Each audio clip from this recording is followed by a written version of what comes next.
The champagne fountain sparkled as Richard Vail's empire crumbled in real time, his $23 billion deal collapsing while he smiled for investors who were already planning his funeral. Nobody noticed the black woman in a maid's uniform taking notes between collecting empty glasses. Nobody ever noticed Naomi Washington. But she'd been watching for 2 years, her finance degree gathering dust while she mopped floors and memorized every careless conversation these billionaires dropped like breadcrumbs. Tonight, as Richard's rival moved in for the kill and the board sharpened their knives, the desperate billionaire was about to learn that his cleaning lady understood hostile takeovers better than his entire team of advisors. And Naomi? She was about to prove that the most dangerous person in any room isn't the one with the biggest office. It's the one everyone pretends doesn't exist. Just before we get back to it, I'd love to know where you're watching from today, and if you're enjoying these stories, make sure you're subscribed. The champagne fountain sparkled under the chandelier's light, casting golden reflections across the marble floor of Richard Vail's penthouse. Manhattan stretched out below through floor-to-ceiling windows, the city lights twinkling like scattered diamonds. Richard stood at the center of it all, his tailored suit worth more than most people's cars, his smile practiced and perfect as he raised his glass to the crowd. To another year of unprecedented growth, Richard announced, his voice carrying over the soft jazz quartet, and to the partnerships that will define our future. The guests applauded politely, their designer gowns and tuxedos rustling as they moved. But beneath the surface, whispers rippled through the crowd like undertow. Near the bar, 2 investors huddled close, their voices barely audible over the music. "Did you hear about the European acquisition?" one muttered, swirling his whiskey. "$23 billion on the table, and Vail's betting everything on it." "Reckless," the other replied. "The man's ego is writing checks his company can't cash." Across the room, Naomi Washington moved silently between the guests, collecting empty glasses on a silver tray. Her black uniform was crisp and pressed, her movements efficient and nearly invisible. She'd learned long ago that wealthy people talked freely around service staff, as if they weren't really there at all. Their words floated past her as she worked, each conversation a piece of a larger puzzle she couldn't help but assemble in her mind. "The quarterly reports don't add up," a woman in emeralds was saying. "Richard's leveraged to the hilt. If this deal falls through..." Naomi's fingers tightened slightly on the tray. She understood exactly what that meant. Years of studying finance textbooks in her tiny apartment had taught her to read between the lines of corporate speak. Richard Vail was dancing on the edge of a cliff, and everyone here knew it except him. Or maybe he didn't know. Maybe that's why his laugh sounded just a little too loud, his gestures a little too grand. She made her way to the kitchen, depositing the glasses before returning to the main floor. The penthouse was a monument to excess. Original artwork on every wall, furniture that cost more than her annual salary, views that made you feel like you owned the world. But Naomi had been cleaning these rooms for 2 years now, and she'd noticed the small changes. The Monet that used to hang in the hallway quietly sold last month. The staff reduction that Richard claimed was streamlining. The worry lines that makeup couldn't quite hide on his face. "Naomi, we need fresh champagne at the north balcony," her supervisor whispered sharply, appearing at her elbow. "Yes, ma'am," Naomi replied, keeping her voice neutral and professional. She retrieved 2 bottles from the ice, making her way through the crowd with practiced invisibility. As she passed Richard's study, the door stood slightly ajar. Inside, she could hear Richard's voice, harsh and strained, completely different from his public persona. "I don't care what the preliminary reports say, Marcus," he was saying to someone on the phone. "The Europeans need this deal as much as we do. They're bluffing." There was a pause, then Richard's voice grew harder. "No, you listen to me. I've built this empire from nothing. I know how to read a negotiation. Just because some pencil pusher in Brussels gets cold feet doesn't mean..." Another pause. Naomi heard a glass slam down on a desk. "Fine. Set up another call for tomorrow morning. And Marcus, keep this quiet. The last thing we need is the board getting spooked over nothing." Naomi moved away quickly, but not before catching a glimpse of Richard through the door crack. His shoulders were tense, his hand rubbing his temple. For just a moment, the mask had slipped completely. She continued to the balcony, where a group of younger executives were discussing market projections. As she poured champagne, her mind processed what she'd heard. The European deal wasn't just important, it was critical, and it was already showing cracks. "Did you see Victor Harland is here?" one of the executives said, nodding toward the main room. Bold of him to show his face after trying to poach 3 of Richard's top clients last quarter. Naomi's eyes found Victor easily. He was hard to miss. Where Richard was all golden confidence and broad shoulders, Victor was sharp angles and calculated movements. He stood near the windows, surrounded by his own circle of admirers, his smile like a knife edge. As if sensing her gaze, Victor looked up, his eyes sliding right past her. She was invisible to him, just part of the furniture. But she saw the way he watched Richard, like a predator studying wounded prey. The party continued for hours. Naomi refilled glasses, cleared plates, and listened. Always listening. She heard about leveraged buyouts and hostile takeovers, about market volatility and regulatory challenges. Her mind filed it all away, connections forming, patterns emerging. Near midnight, as she was clearing glasses from a side table, she noticed a leather binder left behind. She glanced around. No one was watching. Quickly, she flipped it open. Financial projections, deal terms, confidential stamps on every page. Her eyes scanned rapidly, her breath catching as she realized what she was seeing.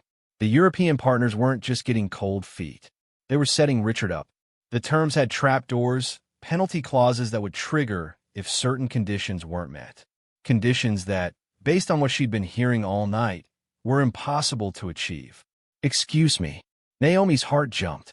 She closed the binder quickly, looking up to find Richard standing there. Up close, she could see the exhaustion he was hiding, the stress fractures in his perfect facade. "I'm sorry, Mr. Vale," she said quickly. "I was just clearing the table and—" "It's fine," he said, reaching for the binder. But as he picked it up, his water glass tipped, sending ice water cascading across his Italian leather shoes. "Oh!" Naomi grabbed napkins immediately, dropping to help clean the spill. "I'm so sorry, Mr. Vale. Let me—" "Leave it," he said, but his voice wasn't angry. He was looking at her with an odd expression, as if seeing her for the first time. "You're Naomi, right? You've been working here for a while." "2 years, sir," she said, standing back up. "2 years," he repeated. "And before this? Where did you work?" The question surprised her. I was in school, sir, before circumstances changed." "School for what?" She hesitated. "Business administration, with a focus on international finance." His eyebrows rose slightly. "And now you're cleaning up after parties," she finished quietly. "Life doesn't always go according to plan." For a moment, something flickered in his eyes. Understanding, maybe, or recognition of a fellow fighter.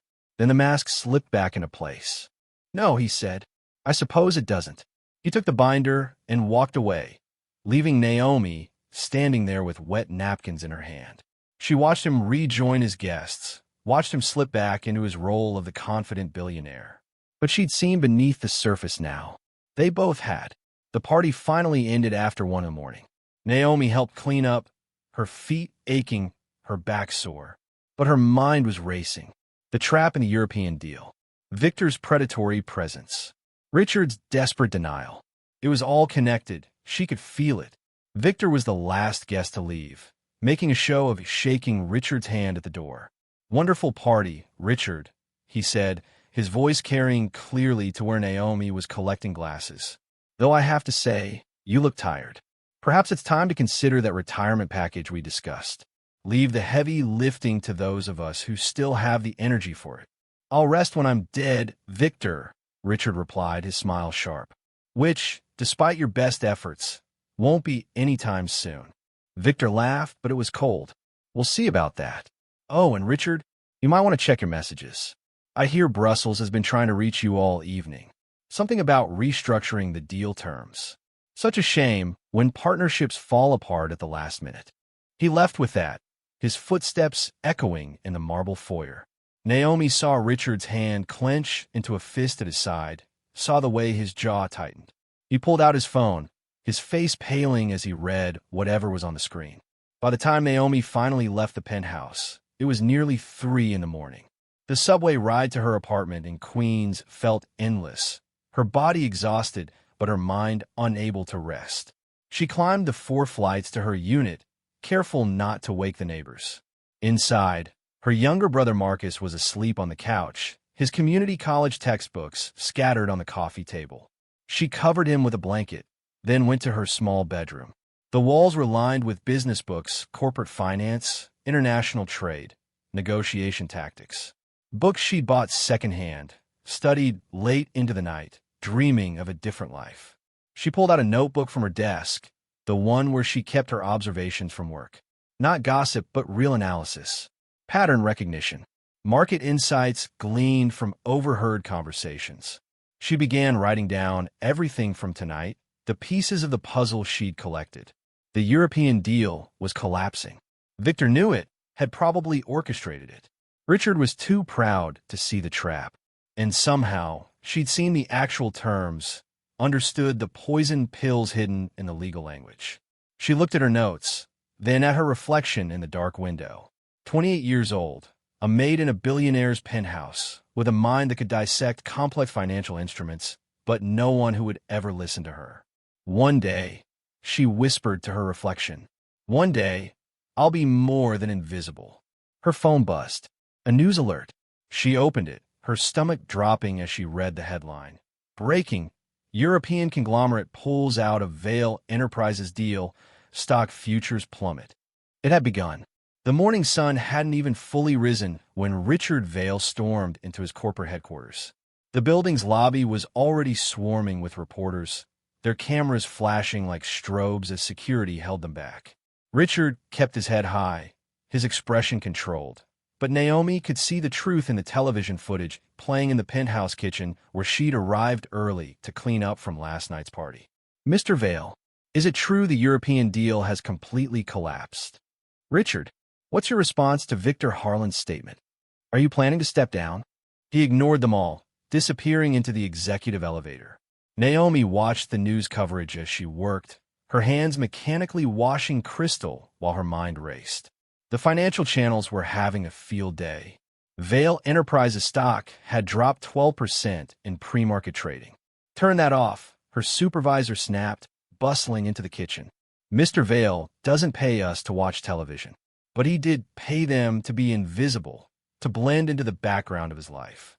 And that's exactly what Naomi did 40 minutes later when Richard burst back into the penthouse, his board of directors trailing behind him like hungry wolves. This is unacceptable, Richard. Board member William Crawford was saying, his face red with anger. You assured us this deal was solid. You said the Europeans were locked in. They were. Richard shot back, loosening his tie as he paced. This is a negotiation tactic. They'll come back to the table. With what leverage? Another board member, Patricia Thornton, slammed a folder onto the conference table. We're overextended. You borrowed against future profits from this deal to fund the Milan acquisition. If this falls through, it won't fall through. It already has. Crawford shouted. Naomi moved silently around the room, refilling water glasses, invisible to the arguing executives. But she was watching, listening, understanding. The Milan acquisition. She remembered hearing about that. Richard had bought a struggling fashion house, convinced he could turn it around. But fashion wasn't his industry. It had been an ego purchase, a trophy. And now Victor Harlan is circling like a vulture, Patricia continued. My sources say he's already in talks with Brussels. He's going to steal this deal right out from under us. Let him try, Richard said, but his confidence sounded forced. He's not trying, Richard. He's doing it. Crawford pulled out his phone, showing Richard something on the screen.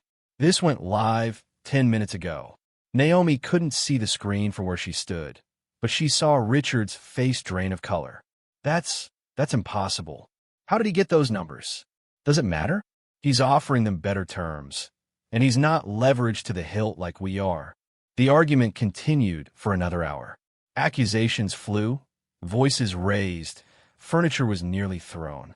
Through it all, Naomi remained invisible, observing the collapse of an empire in real time. By the time the board members stormed out, threatening everything from lawsuits to hostile takeovers, Richard was alone in his conference room, head in his hands. Naomi began clearing the abandoned coffee cups and water glasses. The whiteboard behind Richard was covered in financial projections, crossed out and rewritten multiple times.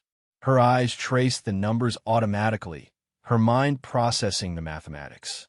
The depreciation schedule is wrong, she murmured under her breath, not realizing she'd spoken aloud. If you factor in the tax implications of the foreign holdings, the actual loss is... What did you just say? She froze. Richard had lifted his head, staring at her with an intensity that made her step back. Nothing, sir. I apologize. I was just... No. He stood up, moving toward her. What you just said about the depreciation schedule. Say it again. Naomi's heart raced. She'd been so careful for 2 years, never letting anyone see her real mind. But looking at the desperation in Richard's eyes, something made her continue. The depreciation schedule on the board, she said quietly. It's calculating based on domestic standards, but your Milan holdings fall under European tax law. The actual depreciation would be accelerated, which means your paper losses are higher than your real losses. You have more leverage than these numbers suggest. Richard stared at her for a long moment. You understand financial depreciation schedules? I studied finance. Before. Before what? Before my mother got sick. Before the medical bills. Before I had to drop out and take whatever work I could find to support my brother. The confession hung between them. Richard walked to the whiteboard, studying the numbers with new eyes. Show me, he said finally. Show me what you mean. Naomi hesitated, then picked up a marker. Her hand trembled slightly as she began writing, correcting the calculations, showing the real implications of international tax law on the holdings. Richard watched in silence as she worked, his expression shifting from skepticism to surprise to something like awe. This is actually brilliant, he said. It doesn't solve everything, but it gives us breathing room. How did you? Mr. Vale, Naomi interrupted gently. There's something else. Last night, at the party, I saw Victor talking to one of your former analysts. They were discussing the supplier contracts for the Brussels deal. I don't think the Europeans pulled out on their own. I think Victor orchestrated it. Richard's jaw clenched. That's a serious accusation. I know, but the timing, the way he mentioned Brussels before the news broke, the fact that he already has a counteroffer ready, he's been planning this for months. Richard walked to his window, looking out at the city. Even if you're right, what does it matter? He's won. The deal is dead, and my company is bleeding out. Not necessarily, Naomi said, then caught herself. I'm sorry. I shouldn't. No, continue. Please. She took a breath. Victor's deal has the same fundamental flaw yours did. He's promising delivery schedules based on a supplier that's about to lose their certification. I heard some executives discussing it at a dinner 3 weeks ago. The supplier has been covering up safety violations. When that comes out, any deal dependent on them becomes toxic. Richard turned to face her fully. How could you possibly know that? Because I listen, she said simply. People talk freely when they think no one important is listening. And to them, I'm no one important. The silence stretched between them. Then Richard's phone rang, shattering the moment. He answered it, his face darkening as he listened. I see. Yes. No, I'll handle it. He hung up, his hand tied on the phone. That was CNN. They want a statement about the news that Victor Harland has formally announced his bid for the European partnership. He's calling a press conference in an hour to detail how he's going to succeed where I failed. Richard grabbed the remote, turning on the wall-mounted television. Sure enough, there was Victor on the financial news channel. Standing outside his headquarters, reporters gathered around him like disciples. Vale Enterprises has lost its way, Victor was saying, his voice smooth and confident. Richard Vale is a relic of old business, making emotional decisions instead of strategic ones. This European partnership needs fresh blood, new vision. I'm prepared to offer both. Mr. Harland, a reporter called out. What do you say to claims that you deliberately sabotaged the Vale deal? Victor smiled, the expression sharp as glass. I say that Richard Vale sabotaged himself. His ego has been writing checks his company can't cash for years. I'm simply picking up the pieces of his incompetence. Richard threw the remote against the wall, shattering it. That's sanctimonious. He stopped, remembering Naomi was there. I apologize. That was inappropriate. He's scared, Naomi said quietly. What? Victor. He's scared. That's why he's being so aggressive, so public. He needs to close this deal fast before anyone looks too closely at the details. Before anyone notices the supplier problem. Richard studied her, this woman in a maid's uniform who saw more than his entire board of directors. What's your name? He asked. Your full name. Naomi Washington. Naomi Washington, he repeated. How would you like to make more in a week than you currently make in a year? She blinked. Sir, help me, he said, the words seemingly difficult for him to speak. Help me save my company, and I'll pay you consultant fees that will change your life. Naomi's mind raced. This was insane. She was a maid. He was a billionaire. This wasn't how the world worked. But then she thought of Marcus, asleep on their couch, studying by candlelight when they couldn't afford electricity. She thought of her mother's medical bills, still haunting them from beyond the grave. She thought of all those nights studying financial theory, telling herself it would matter someday. I don't want charity, she said finally. If I help you, I want real compensation. Consultant rates. A contract. And when this is over, a recommendation letter that will actually mean something. Richard's eyebrows rose. You're negotiating with me? You need me, she said simply. We both know it. That gives me leverage. For the first time in days, Richard actually smiled. It was small, tired, but genuine. You really did study finance. Top of my class at NYU before I had to leave.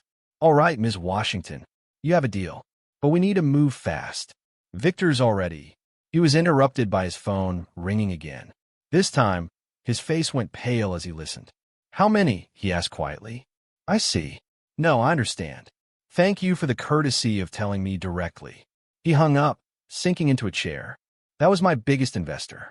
They're pulling out. Once word spreads, it'll be a run on the bank. By tomorrow morning, I won't have a company left to save. Naomi walked to the whiteboard, picking up the marker again. Then we don't have until tomorrow morning. We have tonight.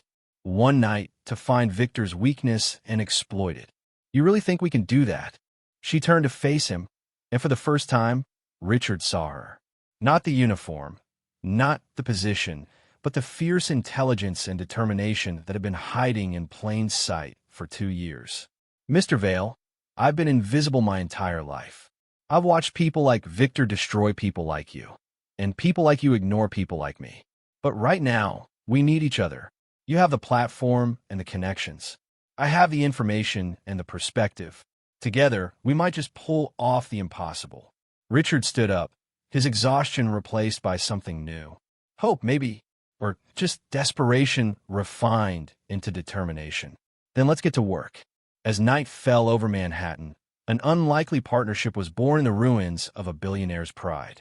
The maid who saw everything and the mogul who'd been blind to his own downfall, working together as the clock ticked toward midnight and the end of everything Richard Vale had built.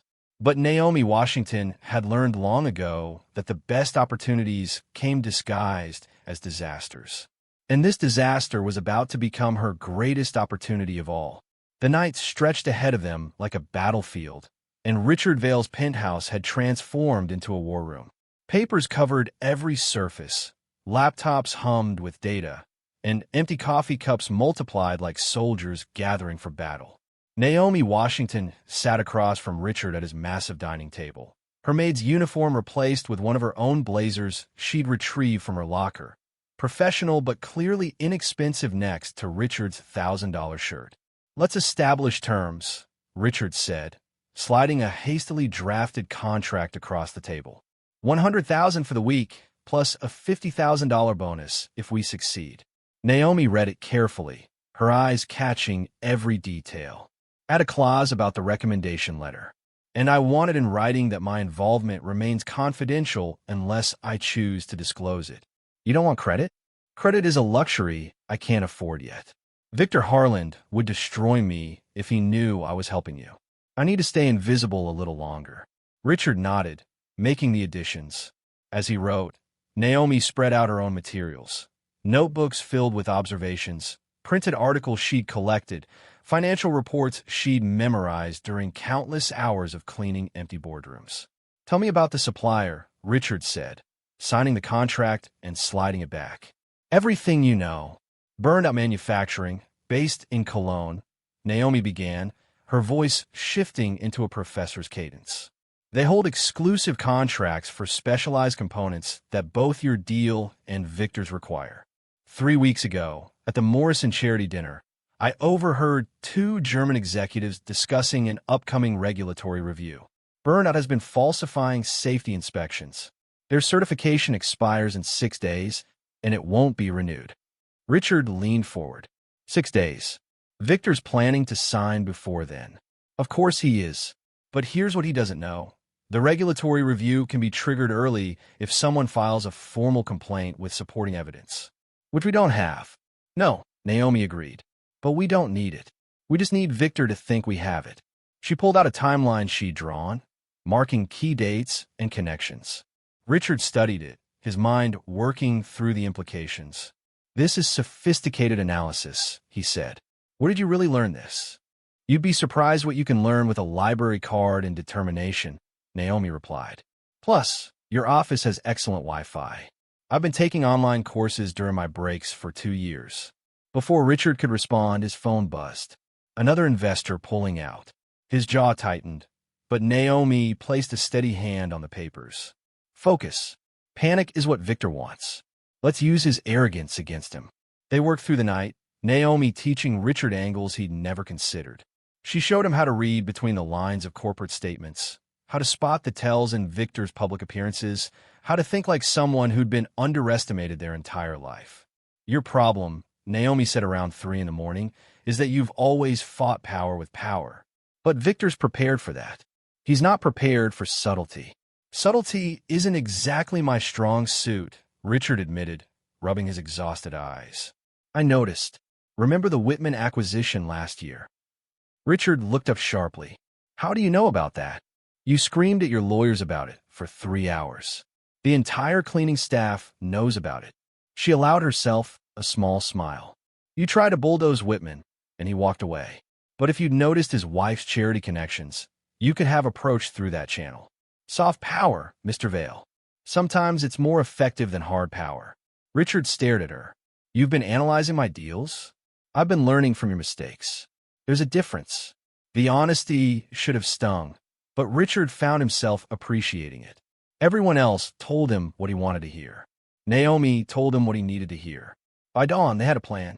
It was risky, dependent on timing and psychology rather than brute force. Richard's assistant, James, arrived at 7, his face showing shock at finding Naomi sitting at the conference table with Richard. Sir, what is she? Ms. Washington is a consultant, Richard said firmly. She's helping with the Victor situation. James's expression turned skeptical, almost insulted. A consultant. The Maid is a consultant. The Maid just identified 3 critical flaws in Victor's strategy that you missed, Richard shot back. So yes, she's a consultant. Problem? James's face reddened. Sir, with all due respect, this is desperate. What will the board think? What will the media? The media already thinks I'm finished, Richard interrupted. The board wants to oust me. I've got nothing left to lose by trying something different. Naomi watched the exchange silently, recognizing the doubt in James's eyes. She'd seen it her whole life. The inability to believe intelligence could exist outside the expected packages.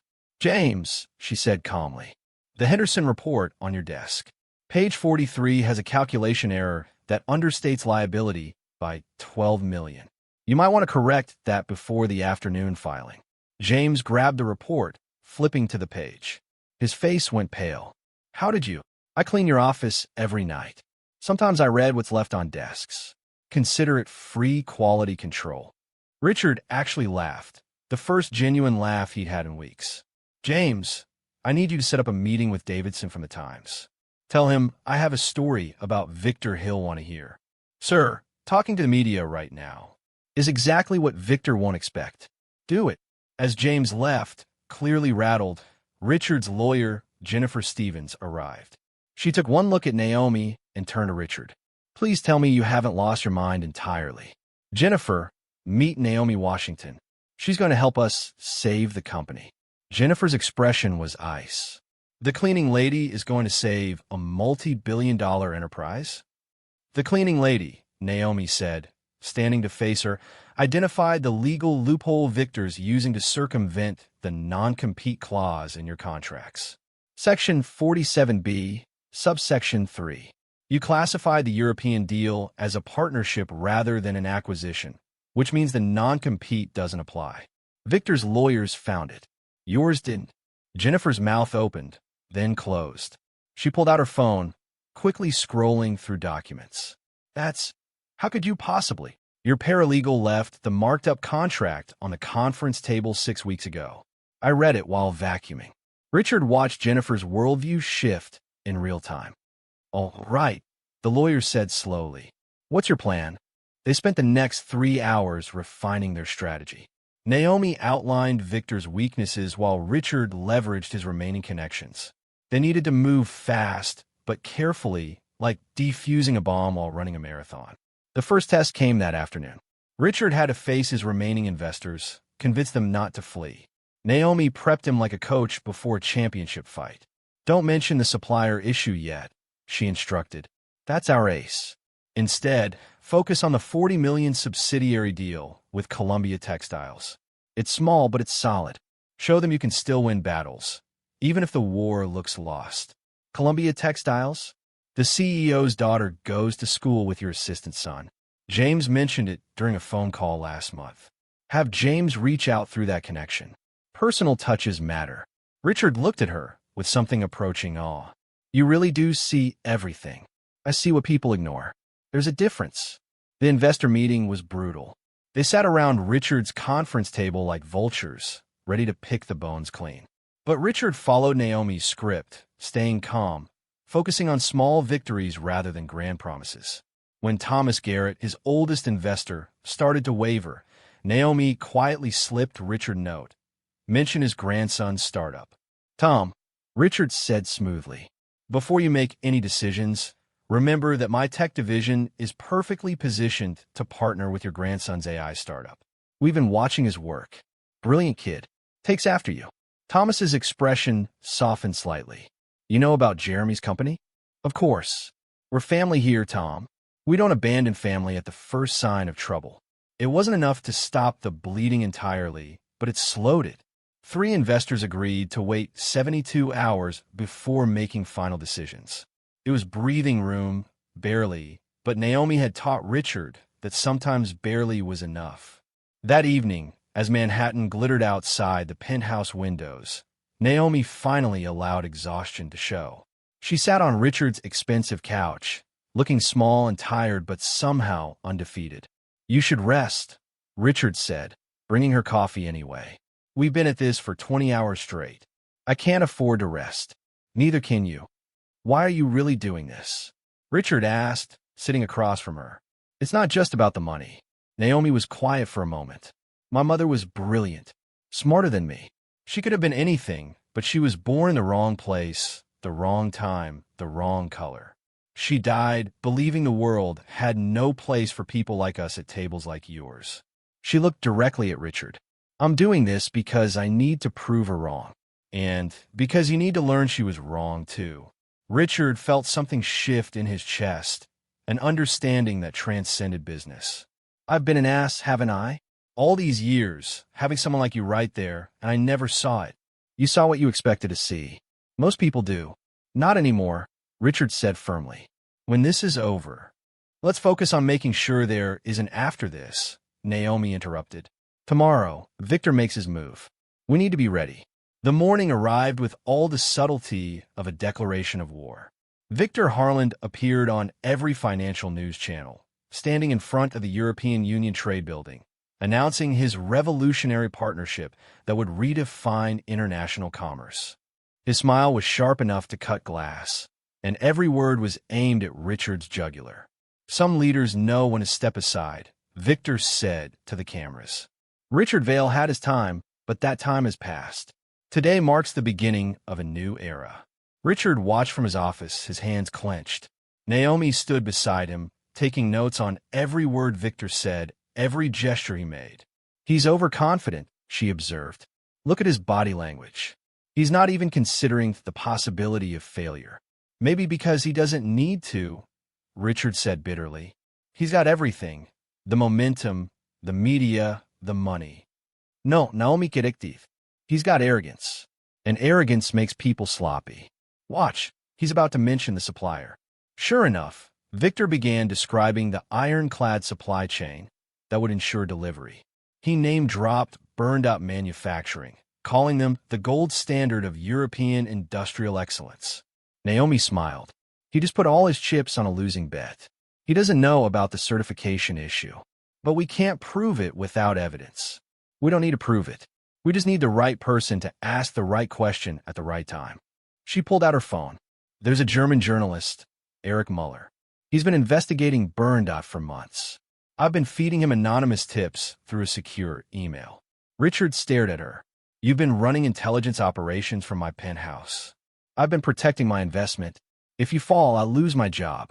I couldn't afford that, so I've been planning contingencies. For how long? 6 months. Ever since I realized Victor was targeting you. Richard sat down heavily. Why didn't you? Would you have listened to your maid 6 months ago? The truth of it stung. Richard shook his head. No, I wouldn't have. Then nothing was lost.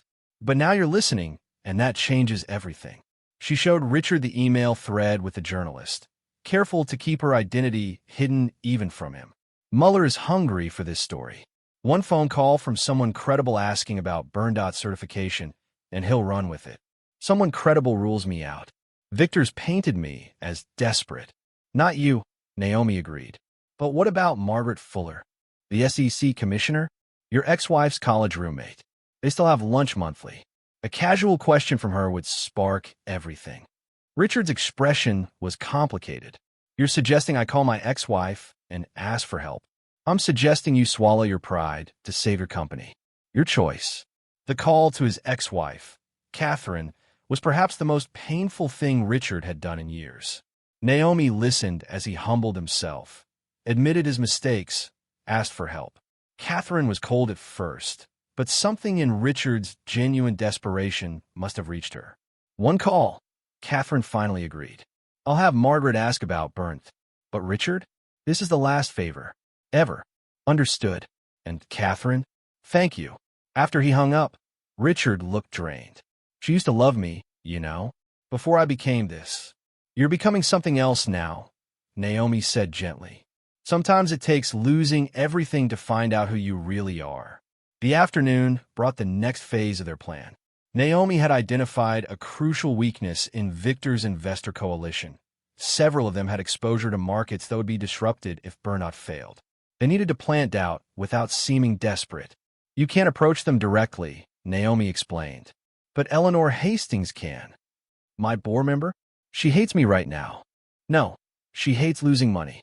There's a difference. She also has connections Victor doesn't know about. Her nephew works for Burndot's primary competitor. If she suddenly started asking questions about certification processes, Richard made the call, appealing to Eleanor's business instincts rather than loyalty. It was a delicate dance, but Naomi had scripted every word.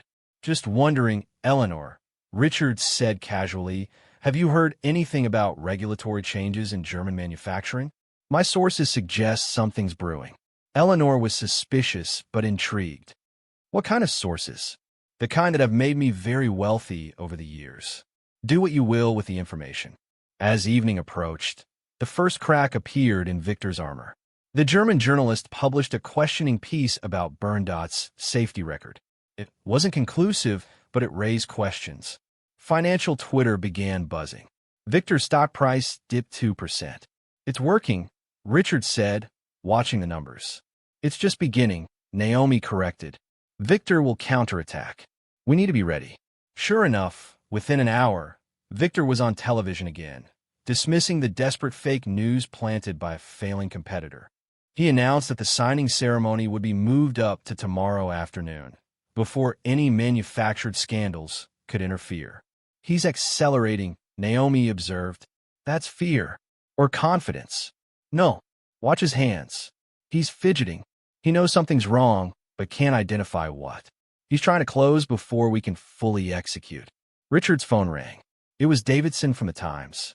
Richard, I'm hearing interesting whispers about Bernda. Care to comment? On the record? No. Off the record? You might want to have someone in Brussels tomorrow. Just a suggestion from an old friend. You're playing a dangerous game? Richard. I'm playing the only game left to me. That night, Naomi and Richard worked until dawn again, preparing for the final confrontation. They had one shot at this, one moment when all the pieces would align.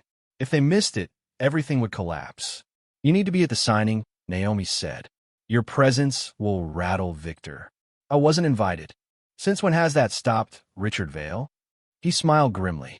Point taken. But what about you? I'll be where I always am. Invisible, but watching everything. As the sun rose over Manhattan, Naomi finally went home to change and check on Marcus. Her brother was awake, worried. You haven't been home in 2 days, he said. What's going on? I'm fixing something, she said, hugging him. Something important. For who? For us. For everyone who's been told they don't belong at the table. She returned to the penthouse to find Richard in his best suit, looking like a warrior preparing for battle. But there was something different about him now. The arrogance had been tempered by humility, the blindness replaced by sight.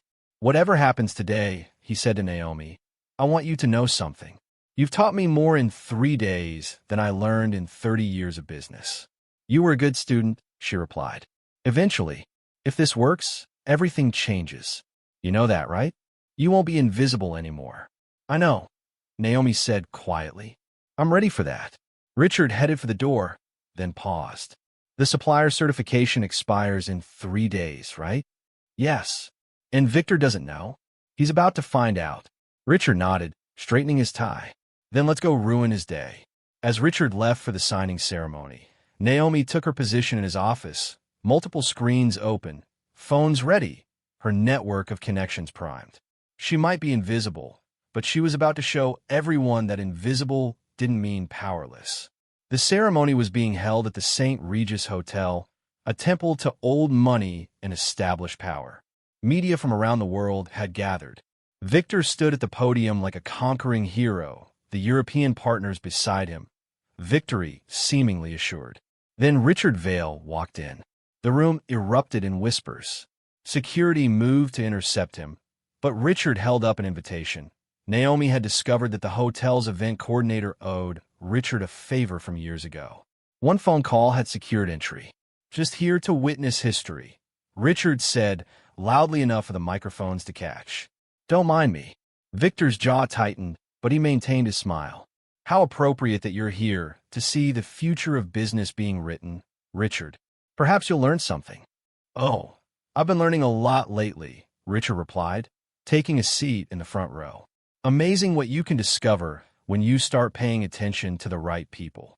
Victor turned back to the podium, beginning his speech about innovation and progress. But Richard's presence had changed the energy in the room. Reporters were texting furiously. The European partners looked uncomfortable. Then, right as Victor was about to sign, a commotion erupted at the back of the room. Erich Muller, the German journalist, had arrived with a camera crew. Mr. Harland, he called out, can you comment on the news that Burned Out Manufacturing is under investigation for safety violations? That their certification is being revoked? The room exploded. Victor's face went white. The European partners stepped back from the signing table, demanding answers. Phones rang everywhere as investors and reporters scrambled for information. This is ridiculous, Victor stammered. Baseless accusations. Actually, Richard said, standing up, his voice carrying over the chaos. It's due diligence. Something you might have done if you weren't so eager to steal my deal. He pulled out his phone, showing a document Naomi had sent him moments ago. Burndout's certification expires in 3 days. Without them, your supply chain collapses. The entire deal becomes worthless. The European partners were already leaving, their lawyers huddled in urgent conversation. Victor stood at the podium, his moment of triumph transformed into utter humiliation. "You did this," he snarled at Richard. "You planted this story." "I didn't have to plant anything," Richard replied calmly. "The truth has a way of surfacing. You just have to know where to look. Or better yet, you have to know who to listen to." As Victor's deal collapsed in real time, broadcast to the world, Richard walked out of the hotel. He called Naomi immediately. "It worked," he said simply. "Of course it worked," she replied, and he could hear the smile in her voice. "I told you, invisible doesn't mean powerless. You're not invisible anymore, Naomi. Not to me. Not to anyone who matters." Back in his penthouse, Naomi stood at the window, looking out at the city that had ignored her for so long. Her phone buzzed with messages from journalists who'd figured out someone had orchestrated Victor's downfall. The invisible Maid was about to step into the light. But first, she had a company to help rebuild. And this time, she wouldn't be doing it from the shadows. The aftermath of Victor's collapse at the St. Regis hit like a tsunami. Within hours, every financial outlet, social media platform, and gossip blog was dissecting the spectacular failure. But as Richard Vail sat in his penthouse watching the coverage, he realized the narrative was taking an unexpected turn. Billionaire's Hail Mary.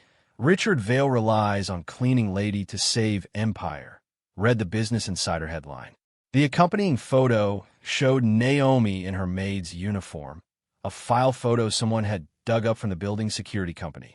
Richard's phone hadn't stopped ringing. Board members, investors, reporters, everyone wanted to know if it was true.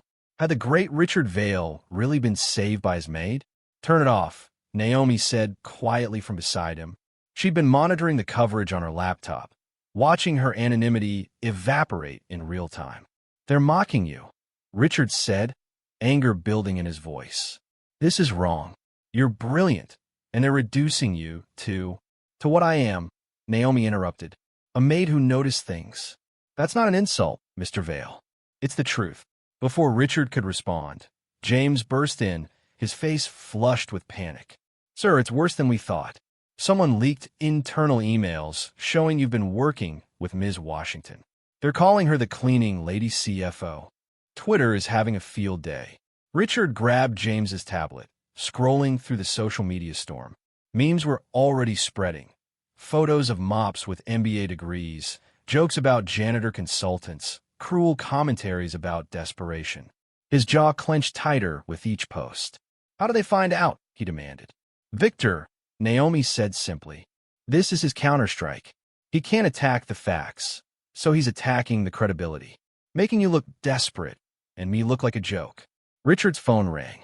It was William Crawford from the board. "Richard, please tell me this is some kind of misunderstanding." Crawford's voice was ice. "The Wall Street Journal is running a story saying you've been taking financial advice from domestic staff." "I've been taking financial advice from a brilliant analyst who happens to work as domestic staff," Richard corrected. "For God's sake, Richard, do you have any idea how this looks? We're already hemorrhaging credibility, and now this?" "The other board members are calling an emergency meeting. They want you out." "Then they're idiots," Richard snapped. "Naomi Washington saw what none of you could see. She saved this company. She's made us a laughingstock. The stock price is in free fall. Investors are running for the exits. Fix this, Richard, or you're done." Crawford hung up. Richard threw his phone against the wall, shattering it. "This is my fault," he said, turning to Naomi. "I should have protected you better. Should have controlled the narrative." "You can't control how the world sees me," Naomi said, her voice steady despite the pain in her eyes. "I knew this would happen. A black woman claiming expertise in a white man's world? They were always going to try to diminish me. So we fight back. We go on every show, every podcast." "No." Naomi stood, walking to the window. "That's your instinct, to fight power with power. But that won't work here. The more you defend me, the more desperate you look. The more I defend myself, the more they'll say I'm uppity, aggressive, forgetting my place. Then what do we do?" Naomi's phone buzzed. It was Marcus, texting frantically. Reporters were at their apartment building, harassing neighbors, trying to get dirt on his sister. Someone had even approached him at school, offering money for embarrassing stories. "I have to go," Naomi said, grabbing her things. My brother needs me. Naomi, wait. But she was already at the elevator. You should distance yourself from me, Mr. Vale. It's the smart play. Blame the desperate decision on stress. Bring in a traditional consultant. Rebuild your credibility. That's not happening. She looked at him, seeing something in his eyes she hadn't expected. Not pity, not guilt, but genuine respect and determination. Then you're about to lose everything, she said softly. And this time, I can't save you. The elevator doors closed, leaving Richard alone in his penthouse, surrounded by screens showing his humiliation. But for the first time in his life, he didn't care about his own reputation. He cared about the injustice being done to someone who deserved better. Naomi's apartment building was surrounded by photographers when she arrived. They shouted questions, cameras flashing, microphones thrust in her face. Naomi, is it true you've been manipulating Richard Vale? How long have you been planning this? What makes you think you're qualified to advise billionaires? She pushed through them, saying nothing, her face a mask of calm despite the storm inside. But one reporter's question stopped her cold. Ms. Washington, what would your deceased mother think about you pretending to be something you're not? Naomi turned slowly, looking directly at the reporter. For a moment, the crowd quieted, sensing something shifting. My mother, Naomi said clearly, would be proud that I used my mind to help save thousands of jobs. She would be proud that I didn't let anyone's expectations limit me. And she would be ashamed of anyone who thinks a person's worth is determined by their job title rather than their capabilities. She went inside, leaving the reporters momentarily speechless. But she knew it wouldn't be enough. The narrative was already set. Inside, Marcus was pacing, scared and angry. Naomi, they're saying horrible things about you online. About us. About Mom. I know, she said, hugging him. I'm sorry. I never wanted this to touch you. Someone from school posted that old eviction notice from when Mom was sick. They're saying we're grifters, that you're some kind of con artist. Naomi felt tears threatening, but refused to let them fall. Let them say what they want. We know the truth. The truth doesn't matter if no one believes it. Her phone rang. It was Eleanor Hastings from Richard's board. Ms. Washington, I'm calling personally to say I'm impressed by what you accomplished. That analysis of Burnda was masterful. Thank you, but, however, Eleanor continued, perception is reality in business. Your continued involvement is hurting Richard's ability to recover. I'm offering you a different arrangement. $500,000 to sign an NDA and disappear. Let's bring in a traditional firm to take credit for the turnaround strategy. You get paid, Richard survives, everyone wins. Everyone except the truth, Naomi said. The truth is a luxury none of us can afford right now. Think about it. You have 24 hours. After Eleanor hung up, Naomi sat in her small kitchen, staring at bills she couldn't pay, thinking about Marcus's college tuition, their mother's remaining medical debt. $500,000 would solve everything. All she had to do was disappear, let someone else take credit for her work. It wouldn't be the first time. It probably wouldn't be the last. Her laptop chimed. An email from Eric Muller, the German journalist. Ms. Washington, I know you're the source who's been feeding me information about Burnda. Your analysis has been exceptional. I'd like to interview you on record, tell your side of the story. The world should know the truth about who really saved Vale Enterprises. She closed the laptop without responding. The truth. Everyone claimed to want it, but nobody wanted to deal with its implications. Meanwhile, Richard was facing his own crisis. The emergency board meeting was brutal, with members demanding his immediate resignation. You've made us a joke, Patricia Thornton said. The cleaning lady strategist? Really? What's next? The doorman doing our taxes. That cleaning lady has more financial acumen than anyone in this room, Richard shot back. Then why was she cleaning toilets? Crawford demanded.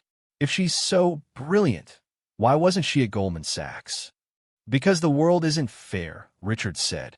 Because people like you can't see past their prejudices to recognize brilliance when it's standing right in front of you. Spare us the social justice lecture, Patricia said. This is business, and business requires credibility, which you've destroyed. I've got 48 hours to turn this around, Richard said. If I can't, I'll resign. But I'm not abandoning Naomi Washington. She saved this company, whether you want to admit it or not. After the meeting, Richard found himself alone in his office, wondering how everything had gone so wrong so fast. His phone, a replacement for the one he'd broken, rang. It was Victor Harland. "Enjoying the show, Richard?" Victor's voice was smug, satisfied. "I have to hand it to you. Using the Maid was creative. Desperate and pathetic, but creative. What do you want, Victor?" "To offer you a way out. Publicly admit the whole thing was a hoax, that you fed information to the Maid to make it seem like she was the genius. Take full credit, throw her under the bus, and I'll call off my media dogs. Go to hell. Your funeral. But remember, it's not just you going down. That poor woman is being torn apart because of your pride. Her brother's being harassed at school. Her dead mother's memory is being dragged through the mud. All because you couldn't admit defeat gracefully." Victor hung up, leaving Richard with the weight of his words. Was his refusal to abandon Naomi actually hurting her more? That night, Naomi couldn't sleep. She sat at her window, looking out at the city, wondering if her mother had been right all along. Maybe there really wasn't a place for people like them at those tables. Maybe she should take Eleanor's money and disappear. Her phone buzzed. A text from Richard. "Don't give up. Please." She stared at the message, then typed back. "Why do you care?" His response came quickly. "Because you're the first person in 30 years who told me the truth. Because you saw me at my worst and still helped. Because you deserve better than this. The world doesn't care what I deserve. Then we make them care. Tomorrow, 2 p.m. Trust me." Naomi stared at the message, uncertain. Trust. Such a fragile thing, especially from someone like Richard Vale. But something in her, maybe hope or maybe just exhaustion, made her type, "Okay." The next afternoon, Naomi arrived at Richard's penthouse to find it transformed into a television studio. Professional lighting, multiple cameras, and a familiar face, Patricia Chun from Bloomberg News, one of the most respected financial journalists in the country. "What is this?" Naomi asked Richard. "A debate," he replied. "Victor agreed to it this morning. He thinks he's going to publicly humiliate both of us, finish what he started. But I have a different plan. Mr. Vale, I can't go on television. I'm not. Not what? Not polished enough? Not credentialed enough? Naomi, you're the smartest person I've ever met. It's time the world sees what I see." Patricia Chin approached them. "Ms. Washington, Mr. Vale, we go live in 30 minutes. The format is simple. A discussion about the burnout situation, the European deal, and the role you played in uncovering the truth. Victor Harland will join us remotely from his office." Naomi's hands were shaking. "I don't do public speaking. I observe, I analyze, but I don't." "You spoke truth to those reporters yesterday," Richard reminded her. "You spoke truth to me when I needed to hear it. Now, speak it to the world." A makeup artist approached, but Naomi waved her off. "No. If I do this, I do it as myself. Not some polished version they want to see." Richard smiled. "That's the Naomi Washington I know." As they took their seats, Naomi's mind raced. This was Victor's arena, the world of public performance and media manipulation. She was a maid who'd learned finance from library books and YouTube videos. What was she doing here? The cameras went live. Patricia Chin's introduction was brutal in its efficiency, laying out the controversy, the mockery, the questions about Richard's judgment and Naomi's qualifications. "Mr. Harland," Patricia said, turning to the screen where Victor appeared, sitting in his pristine office. "You've called this situation the most desperate move in corporate history. Care to elaborate?" Victor's smile was predatory. "Patricia, what we have here is a failing CEO who is so desperate to save face that he concocted a story about his maid being some kind of secret genius. It's insulting to real financial professionals who spent years earning their credentials." "Ms. Washington," Patricia turned to Naomi, "how do you respond to accusations that you're simply a prop in Mr. Vale's attempt to save his company?" Naomi felt the weight of the cameras, the millions of people watching. She thought of her mother, of Marcus, of every time she'd been overlooked and underestimated. "I respond with facts," Naomi said, her voice gaining strength. "On March 15th, at 3:47 p.m., Mr. Harlan's company initiated a series of shell transactions through 3 subsidiaries in Luxembourg. The purpose was to hide the dependency on burned-out manufacturing from regulatory scrutiny. I have the transaction numbers if you'd like them. Victor's smile faltered slightly. That's ridiculous. You can't possibly. Transaction A4473. B. Routed through Harlan's subsidiary Apex Holdings. Transaction A4489. C. Masked as a consulting fee to Brandenburg Associates, which doesn't actually exist except on paper. Should I continue? The studio was silent. Patricia Chun leaned forward. How do you know this? Because I pay attention, Naomi said simply. While serving coffee at the Morrison charity dinner, I heard Mr. Harlan's CFO discussing the Luxembourg structure with a colleague. While cleaning the conference room at Vail Enterprises, I saw the reflection of his laptop screen in the window. He'd forgotten to close his email, which contained the routing numbers. While taking out trash, I noticed shredded documents that hadn't been properly destroyed and pieced together enough to understand the pattern. You went through garbage? Victor said, trying to sound dismissive, but there was panic in his eyes now. I did my job thoroughly, just like I've always done. The difference is this time, someone bothered to listen to what I found. Richard spoke up. The real question, Victor, is why you needed such an elaborate structure to hide a simple supplier relationship. Unless you knew about the certification issues months ago. That's libel. It's deduction, Naomi interrupted. The shell structure was created in January, 2 months before you announced interest in a European deal. The only reason to hide burned that early would be if you knew their certification was at risk. You were planning to push the deal through before anyone noticed, leaving the European partners holding a worthless agreement. Patricia Chun pulled up documents on her tablet. Mr. Harlan, would you care to respond to these specific allegations? Victor's face was red now, his composure cracking. This is absurd. We're supposed to believe that a maid, a janitor, understood complex international finance better than teams of analysts. Yes, Naomi said quietly, because those teams of analysts were looking where you wanted them to look. I was looking where you didn't think anyone would bother. She pulled out a folder she'd brought, laying out document after document. Here's the pattern of Victor's acquisitions over 5 years. Every single one followed the same model. Identify a company with a hidden flaw, orchestrate a crisis, sweep in as the savior, then strip the assets. He tried to do it to Vail Enterprises, but he didn't count on someone like me being in the room. Someone like you, Victor sneered. A nobody, a nothing. The words hung in the air. Naomi felt their sting, but also their power, because Victor had just shown his true face to millions of viewers. A nobody who exposed your fraud, she said calmly. A nothing who saw what you really are. Mr. Harlan, you're so used to people like me being invisible that you forgot we have eyes. We have minds, and sometimes we have the courage to speak up. Richard leaned forward. Victor, you made one critical mistake.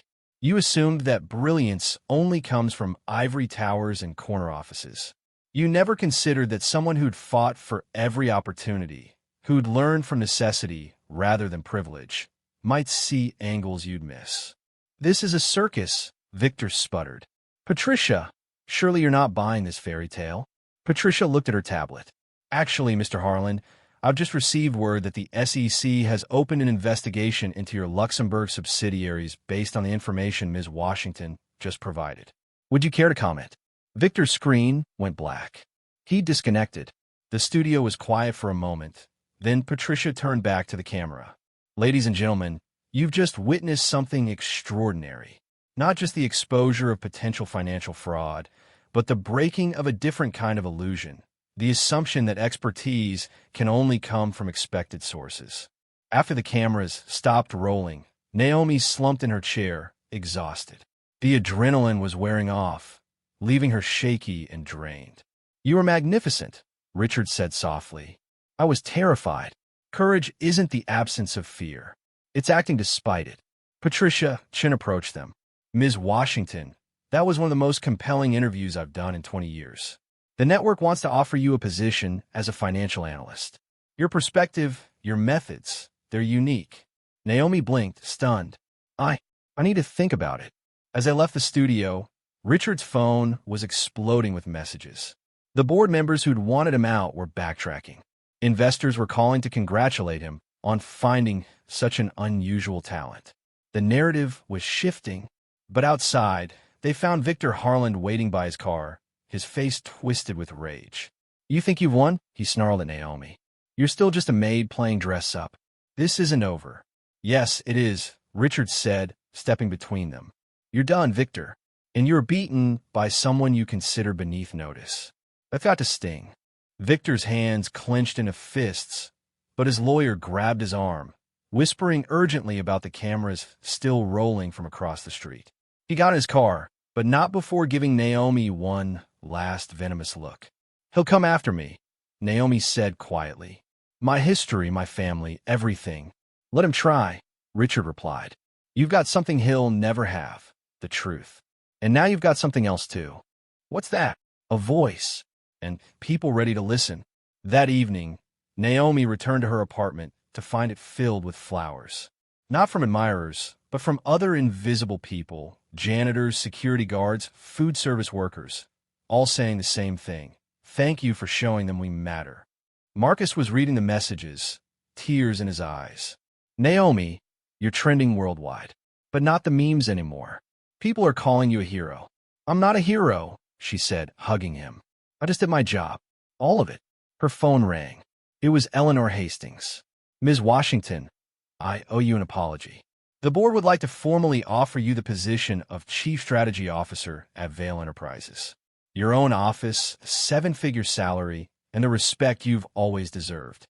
Naomi looked around her small apartment, at the business books she'd studied by candlelight, at the notebook where she'd written her observations for years, at her brother's proud face. "I'll think about it," she said. "But if I accept, things change. No more invisible people at Vail Enterprises. Everyone gets seen, everyone gets heard. That's a big ask. That's the price of my visibility. Take it or leave it." Eleanor paused, then laughed. "You really are an exceptional negotiator. We'll discuss terms tomorrow." After she hung up, Naomi went to her window, looking out at the city lights. 24 hours ago, she'd been ready to disappear, to take the money and fade back into invisibility. Now, she was being offered everything she dreamed of. Her phone buzzed. A text from Richard. "Whatever you decide, I want you to know something. You didn't just save my company.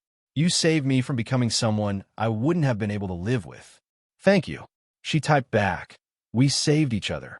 And in a penthouse across the city, Richard Vail read those words and smiled, knowing that sometimes the most powerful people are the ones you never see coming. 3 days after the Bloomberg interview, Naomi Washington walked into Vail Enterprises through the main entrance for the first time. No service elevator, no uniform, just a simple business suit she'd bought with Richard's advance. The security guard who'd ignored her for 2 years did a double take, then smiled warmly. "Ms. Washington, saw you on TV. You were incredible." She thanked him, noting how visibility changed everything, except what really mattered. The emergency board meeting was in an hour, and she could feel the tension in the building like electricity before a storm. Richard met her at the executive elevator, his face grim. "We have a problem." "Victor, worse." "The board." The elevator rose in silence until Richard finally spoke. "They've called a vote of no confidence. Crawford's leading it. He says the publicity stunt, their words, has made us uninvestable. But the stock price is recovering. Not fast enough for them. And Victor's been working behind the scenes, promising them golden parachutes if they hand him the company." Naomi's mind raced. "He can't afford that. Not with the SEC investigation. He's got backing. Silent partners we didn't know about." Richard handed her a tablet showing financial documents. "This came in this morning. Victor's assembled a hostile takeover fund. $2 billion ready to deploy. From where? Shell companies we can't trace. Yet, they entered the boardroom to find it already full. The 12 board members sat like judges at a tribunal. William Crawford at the center, his face carved from stone. "Richard," Crawford began without preamble, "we've given you every opportunity to stabilize this situation. Instead, you've turned us into a reality show. The vote is scheduled for noon. You have 1 hour to convince us not to remove you. I don't need an hour, Richard said. I need 5 minutes. Naomi, she stood, feeling the weight of their skepticism. Patricia Thornton actually rolled her eyes. But Naomi had spent years reading rooms, and she saw something else beneath the hostility: fear. You're not really upset about the publicity, Naomi said quietly. You're terrified because Victor Harland has something on each of you. The room went silent. Crawford's face darkened. That's a serious accusation, Ms. Washington. It's a pattern recognition. She pulled out her notebook, the same one she carried as a maid. Mr. Crawford, 3 months ago, your grandson was arrested for insider trading. The charges were mysteriously dropped. Mr. Morrison, your company's toxic waste lawsuit vanished overnight. Miss Thornton, your husband's gambling debts to some very dangerous people suddenly disappeared. How dare you? Patricia started. I dare because I've been invisible in these rooms for 2 years. I've heard your phone calls, seen your emails when you forgot to lock your screens, watched you make deals you thought no one would notice. Naomi's voice remained calm, professional. Victor Harland solved all your problems. And now he owns you. Crawford stood up, his face purple. This is blackmail. No, Naomi corrected. This is leverage recognition. The same skill that exposed Victor's fraud can expose yours. But I'm not here to threaten you. I'm here to free you. Richard watched, amazed, as Naomi laid out document after document. Evidence she'd gathered not in the past few days, but over months of careful observation. Victor's hostile takeover fund, she continued, is built on the same foundation as his European deal: fraud, shell companies, and stolen money. When the SEC finishes their investigation, anyone associated with him will be radioactive. Your only chance is to distance yourselves now. Even if that's true, Crawford said, his voice less certain, we vote in an hour. There's no time. There's time if you're brave enough to use it. Naomi pulled up her phone, showing a contact. Eric Muller, the journalist who broke the Burndup story. He's waiting for my call. I can give him everything about Victor's network, including how he compromised this board. Or I can give him a different story: how Vail Enterprises' board courageously stood against corruption. You're asking us to betray Victor based on your word? Patricia asked. I'm asking you to save yourselves based on facts. Naomi turned on the boardroom screen, displaying a web of financial connections she'd mapped out. This is Victor's true structure. 23 shell companies for offshore accounts and one very angry Russian oligarch who just discovered Victor's been stealing from him. The board members went pale. Morrison grabbed his phone, typing frantically. This is real. These account numbers, these are actual. Of course they're real, Naomi said. I don't deal in speculation. I deal in information. And the information says you have 43 minutes to decide whether you're Victor's accomplices or his victims. Crawford sank into his chair. If we support Richard, Victor will destroy us. Victor's going to be too busy trying to stay out of prison, Richard said, speaking for the first time in minutes. Naomi, show them the rest. She pulled out a folder marked confidential. 3 hours ago, the FBI raided Victor's home office. They're not just investigating financial fraud anymore. They're investigating money laundering for international crime syndicates. Anyone on his payroll, when the indictments come down, goes down with him. The room erupted in panic conversations. Board members were calling lawyers, assistants, anyone who could verify what Naomi was saying. Through it all, she stood calm at the center of the storm, a woman who'd gone from invisible to inevitable. Eleanor Hastings, who'd been quiet until now, stood up. I motioned to table the vote of no confidence indefinitely. Seconded, Morrison said quickly. All in favor? Crawford asked weakly. Every hand rose. Motion carried, Crawford said, then looked at Richard. You've got your company. For now. But this isn't over. No, Richard agreed. It's just beginning. Naomi, would you like to tell them the rest? She smiled, the first time she'd smiled in that boardroom. Mr. Harland is on his way here. He thinks he's coming to accept your surrender. Instead, he's walking into a trap. What kind of trap? Patricia asked. The kind where he confesses everything on camera, Naomi said. You see, I've learned something about powerful men like Victor. Their greatest weakness is their need to brag about how clever they are. All we have to do is give him the opportunity. 40 minutes later, Victor Harlan strode into the boardroom like a conquering emperor. His lawyers flanked him, documents ready for Richard's resignation and the transfer of power. He didn't notice the small camera Naomi had placed in the conference phone, or the way the board members avoided his eyes. "Richard," Victor said, his voice dripping satisfaction. "Ready to sign?" "Actually, Victor, I had a question first," Richard said casually. "How did you do it? How did you play everyone so perfectly?" Victor's ego couldn't resist. "It wasn't hard. You're all so predictable. Take Crawford here. One little favor for his grandson, and he's mine forever." Crawford's jaw tightened, but he said nothing. "And the European deal?" Naomi asked from her seat in the corner, almost invisible again. "How long were you planning that?" Victor laughed. 18 months. I knew Burnout would fail eventually. I just had to time it right. Make sure Richard was desperate enough to take the bait. "And the shell companies?" "Please," Victor scoffed. "Elementary financial engineering. You hide money in one place, move it through another, clean in a third. The FBI could investigate for years and never find anything solid." "What about the Russian money?" Naomi asked innocently. Victor's smile faltered slightly. "What Russian money?" "The $200 million from Dmitry Volkov's energy fund that you redirected through Luxembourg." The color drained from Victor's face. "How could you possibly?" "The same way I knew about Burned," Naomi said, standing up. "I pay attention. And so does the FBI agent who's been listening to this entire conversation." The boardroom door opened. Federal agents entered, badges visible, faces professional. The lead agent walked directly to Victor. "Victor Harlan, you're under arrest for wire fraud, money laundering, and conspiracy to commit financial crimes. You have the right to remain silent. This is entrapment." Victor shouted, looking wildly at his lawyers. "She set me up. The maid set me up."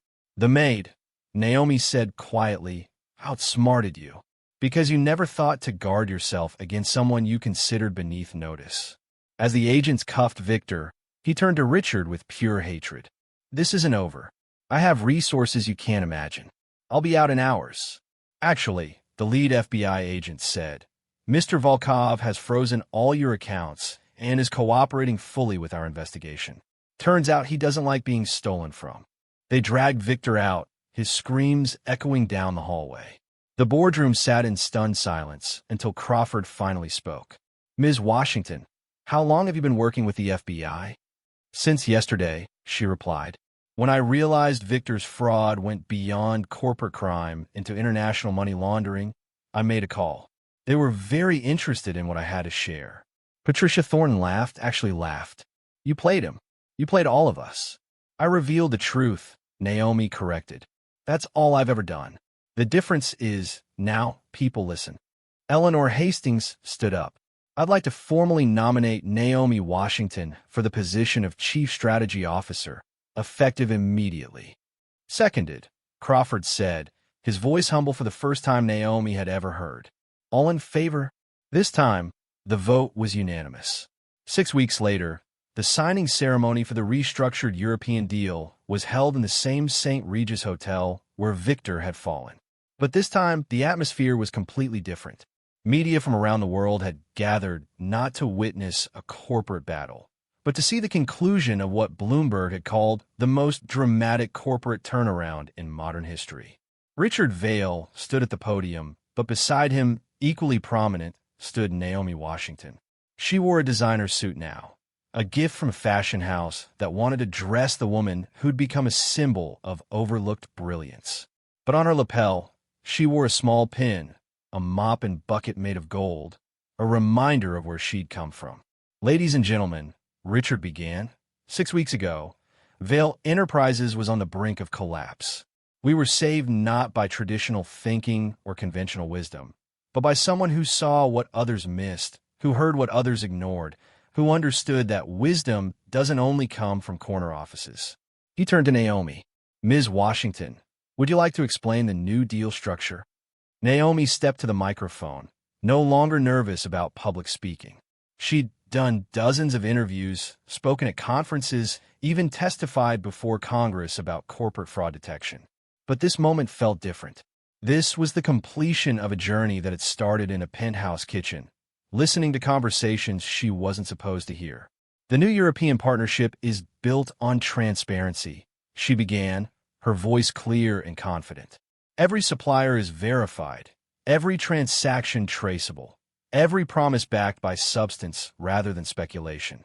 We've reduced the deal value from 23 billion to 14 billion, but the real value, the sustainable, honest value, is actually higher. A reporter raised her hand. Ms. Washington, Victor Harland claimed you manipulated this situation for personal gain. How do you respond?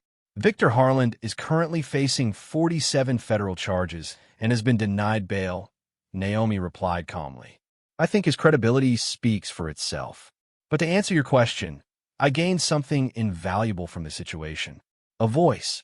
And I've used that voice not just for personal gain, but to change how Vail Enterprises operates. She clicked a remote, bringing up a presentation. We've implemented what we call the Invisible Initiative. Every employee, regardless of position, can submit strategic insights and business intelligence. The janitor who notices supply chain inefficiencies, the security guard who observes suspicious patterns, the food service worker who overhears crucial information. They all have a direct line to senior management. And it's working, Richard added. In 6 weeks, we've identified 12 million in savings and 3 potential security breaches, all from employees who were previously considered invisible. Another reporter called out, Mr. Vail, what's your relationship with Ms. Washington now? There have been rumors. We're partners, Richard said simply. Business partners, strategic partners, and I'd like to think friends. Naomi Washington saved my company. But more importantly, she changed my perspective. I spent 30 years believing that power came from position. She taught me it comes from perception, the ability to see clearly without ego or prejudice. After the signing, the celebration moved to Vail Enterprises headquarters. The building was transformed, not just physically but culturally. The service elevators had been opened to all staff. The executive floor now included a workspace where any employee could reserve time to present ideas. The invisible had become visible.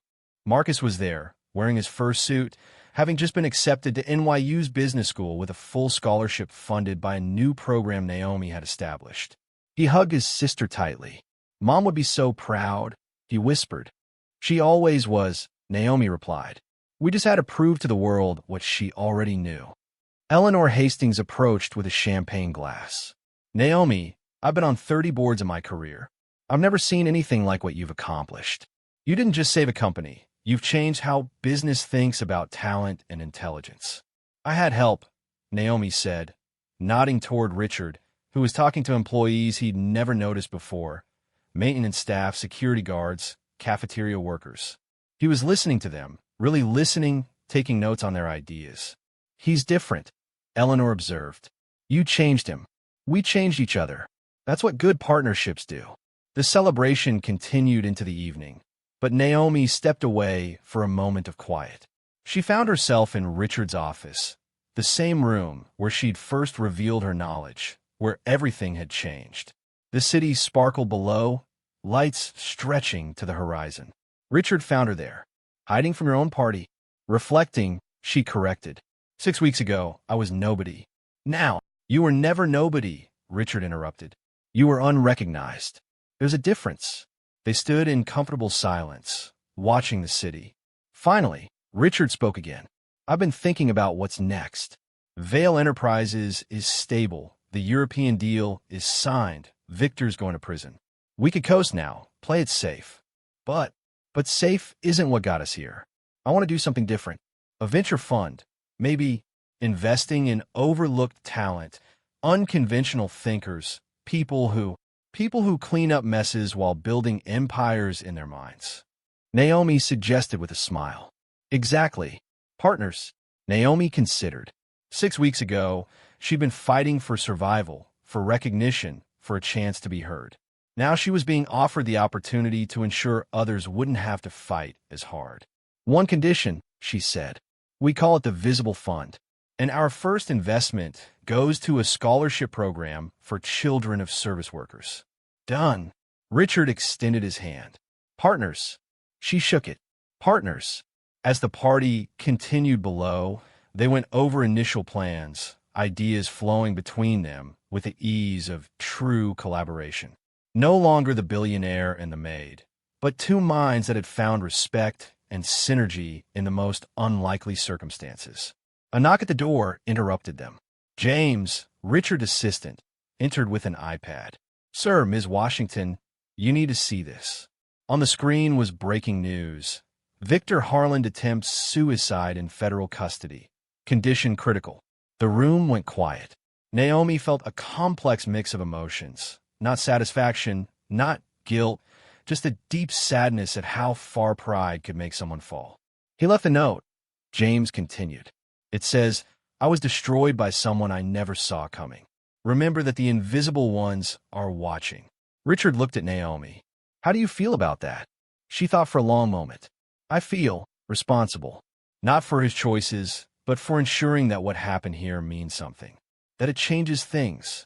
It already has, Richard said, gesturing to the party below where executives and janitors mingled as equals. Look at them. 6 weeks ago, they existed in different worlds. Now, they're collaborating. Naomi's phone buzzed. It was a text from Patricia Chun at Bloomberg. Just got word. You've been nominated for Business Person of the Year. The maid who saved an empire and changed corporate America. Congratulations. She showed it to Richard, who smiled. You deserve it. We deserve it, she corrected. You had the courage to listen when everyone told you not to. That matters.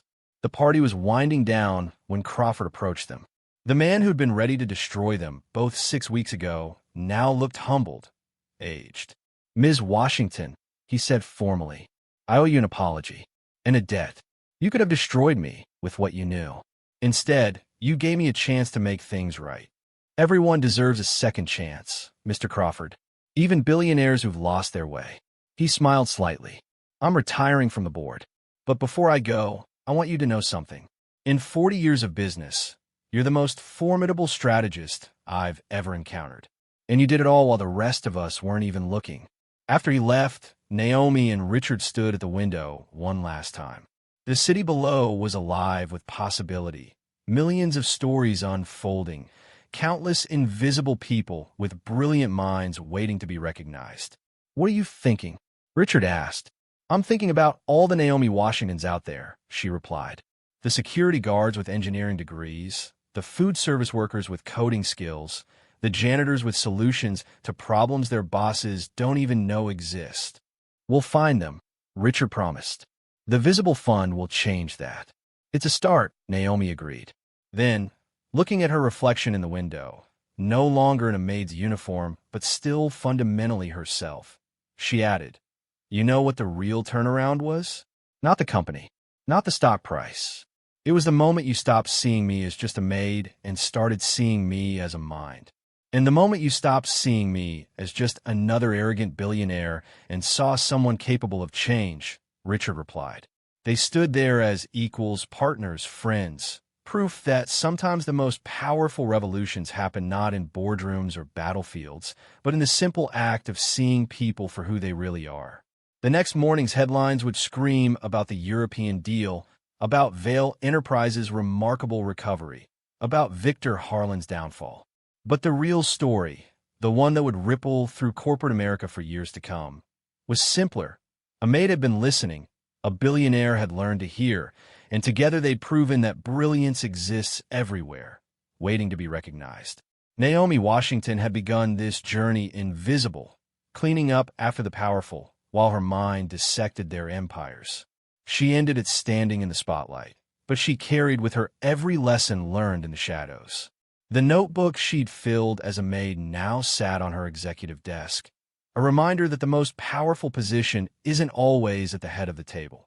Sometimes it's in the corner of the room, watching, learning, waiting for the moment when the invisible becomes undeniable. As she looked out at the city one last time before heading home to Marcus, to their small apartment that they'd soon leave for something better but never forget, Naomi whispered the words she'd said months ago, but with a different meaning now. invisible no more. And in that moment, across the city, in break rooms and supply closets, in security booths and cleaning carts, other invisible people heard about Naomi Washington's story. They pulled out their own notebooks, their own observations, their own brilliant ideas that no one had ever asked to hear. The revolution had begun. So here's my question for you. How many brilliant minds have you walked past today without seeing them? And what revolutions are we missing because we only look for wisdom in the expected places? If this story made you think differently about who deserves to be heard, hit that like button and subscribe for more stories that challenge everything we think we know about power, brilliance, and invisible people who might just save us all.